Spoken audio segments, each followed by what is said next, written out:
ایک دن ایک کوا کھانے کی تلاش میں اڑ رہا تھا۔ پورا دن گزر گیا لیکن اسے کچھ کھانے کو نہیں ملا۔ آخر شام کے وقت اسے ایک پنیر کا ٹکڑا ملا۔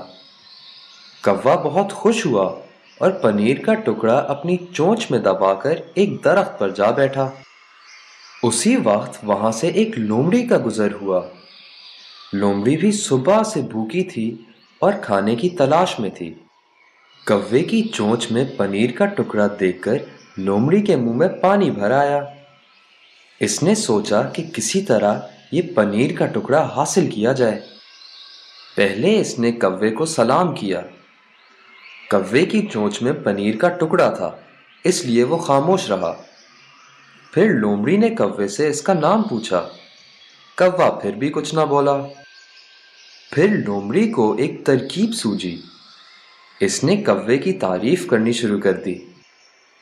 بھائی کوے، تمہارے پر کتنے خوبصورت ہیں، تمہاری آنکھیں کتنی چمکدار ہیں، اور سنا ہے تمہاری آواز تو بہت ہی سریلی ہے۔ مجھے اپنی پیاری آواز میں گانا تو سنا دو۔ اپنی تعریف سن کر کوے سے رہا نہیں گیا۔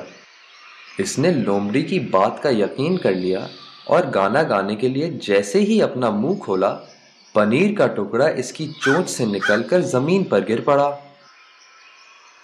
لومڑی نے جھٹ سے پنیر کا ٹکڑا کھا لیا اور بیچارہ کوا دیکھتا رہ گیا۔ بچوں، اس کہانی سے ہمیں سبق ملتا ہے کہ جھوٹی تعریف کا یقین نہیں کرنا چاہیے، ورنہ اپنا ہی نقصان ہوتا ہے۔